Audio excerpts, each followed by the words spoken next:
Bienvenue à Happiness Potential, la chaîne de la vitalité permanente.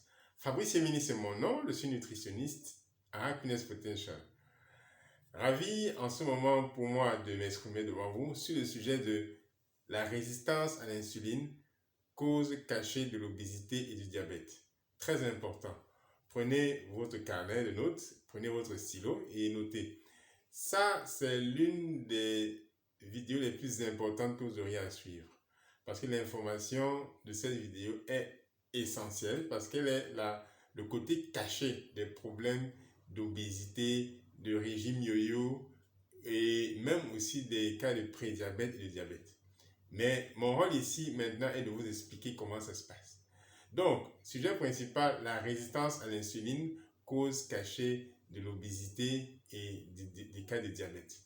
Cette vidéo est produite en prélude à la journée mondiale du diabète qui a eu le 14 novembre. Ok, c'est quoi l'insuline? L'insuline, c'est une substance qui est produite par le pancréas pour aider le sucre à être transporté à l'intérieur de la cellule. Donc, ça c'est une figure, ça c'est le pancréas, l'organe qui se situe au niveau de l'estomac. Le pancréas produit l'insuline ici, sous forme de I ici. Et lorsque l'insuline est produite, l'insuline, elle, accompagne le glucose, le sucre glucose, à intégrer la cellule. C'est-à-dire que c'est la destination de la cellule pour que justement, si le glucose sert de source d'énergie pour être transformé plus tard, justement, à l'intérieur de la cellule. Donc, c'est ça le rôle de l'insuline, accompagner le glucose. Donc, lorsqu'il n'y a pas d'insuline, donc il n'y a pas d'accompagnement du glucose à l'intérieur de la cellule. Donc là, il y a un problème parce qu'il y aura un excès de glucose. Donc, c'est ça l'insuline. Justement, quelles sont les étapes qui conduisent à la production de l'insuline? Ça, c'est la question à laquelle nous allons répondre. Un exemple. Junior mange la patate. Donc, on a ici un morceau de patate, ici, dans la bouche. Maintenant, qu'est-ce qui se passe? Le processus de digestion commence dans la bouche. Production de la salive, Junior mâche la patate, et ainsi de suite. Et là, jusqu'à ce que, à travers la bouche et à travers l'intestin, les molécules de patate se décomposent et deviennent de toutes petites molécules qu'on appelle le glucose. Donc, c'est aussi un synonyme de sucre, mais la dernière des molécules de sucre, la plus petite. Donc, c'est ce glucose-là qui est la source d'énergie essentielle de l'organisme et même du cerveau. Donc, voilà donc le glucose qui est fabriqué. Donc, lorsque le glucose est fabriqué ainsi, l'étape de glucose au niveau du petit intestin, le glucose intègre donc le sang, le circuit du sang. Et lorsque le glucose intègre le circuit du sang, le pancréas, il y a un signal qui est lancé. Le pancréas fabrique l'insuline à la hauteur du glucose qu'il y a dans le sang. Et le rôle de l'insuline, c'est de normaliser le taux de glucose qu'il y a dans le sang, ce taux de sucre là, en aidant ce glucose à intégrer la cellule pour être transformé en énergie. Donc, c'est essentiel de le comprendre. Le pancréas fabrique l'insuline en réponse au glucose qu'il y a déjà dans le sang, dans le circuit du sang, après le processus de digestion. Donc, il est important de savoir maintenant, plus il y a de glucose dans le sang, c'est pourquoi? Parce que Junior a mangé encore plus de patates. Donc, plus Junior mange la patate, plus il y aura de glucose et plus le pancréas va fabriquer de l'insuline. Donc voilà, ça c'est une règle essentielle. Plus le pancréas va fabriquer de l'insuline. Donc voilà donc le circuit donc, de la production d'insuline. Maintenant, comment passer de la production de l'insuline à la résistance à l'insuline? Donc, avec notre style de vie moderne, qu'est-ce qui se passe? Junior ne mange pas seulement la patate, il mange beaucoup de pain, il mange beaucoup de sucre, beaucoup de boissons sucrées. Et qu'est-ce qui se passe? Il y a un excès de glucose dans le circuit du sang. Donc, ce sont les sucres, le glucose, le glucose augmente. Donc, il y a beaucoup de glucose maintenant dans le sang. Donc, qu'est-ce qui se passe? Le pancréas est obligé de répondre, de contre-attaquer, en fabriquant donc plus d'insuline. Il faut qu'il y ait donc plus d'insuline pour répondre à la demande, à l'excès justement de glucose. Donc, à un moment donné, la cellule va intégrer l'insuline et le glucose pour fabriquer, justement, pour transformer cette énergie.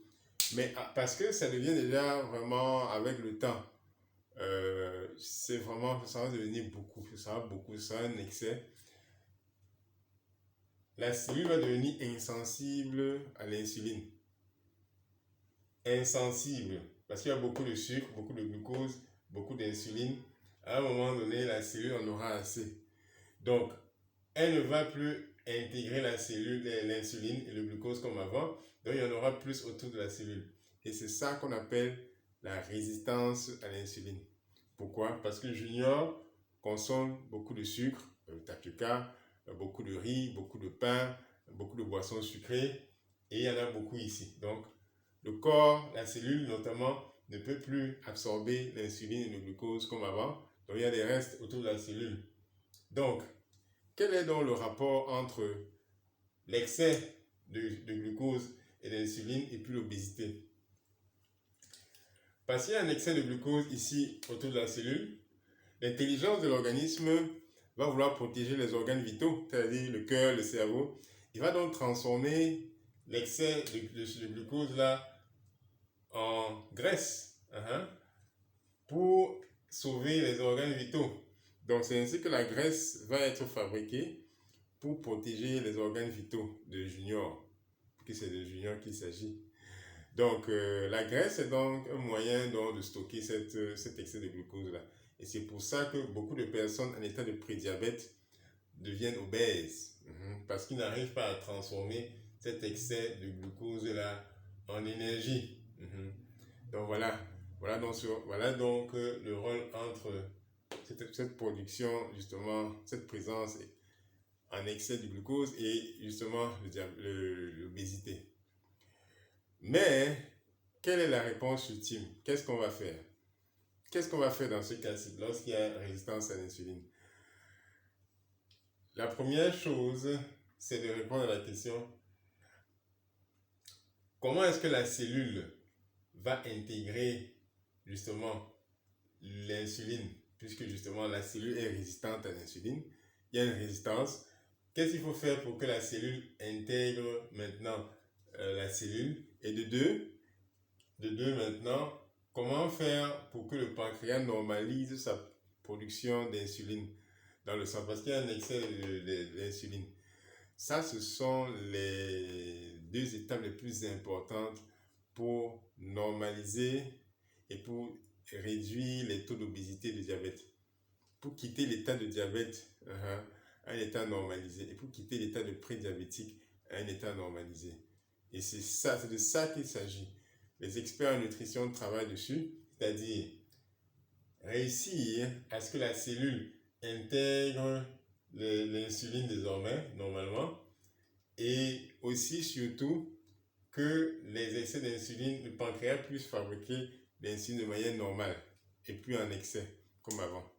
Donc, nous les nutritionnistes, nous résolvons ce problème-là. Donc, pour ça, je vous invite donc à cliquer sur le lien qui est en dessous.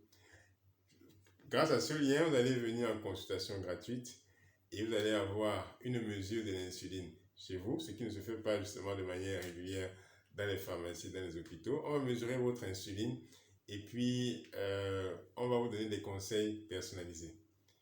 Donc, cliquez sur le lien qui est en bas, enregistrez-vous et puis contactez-nous. Je vous remercie. C'est Fabrice pour la vitalité permanente.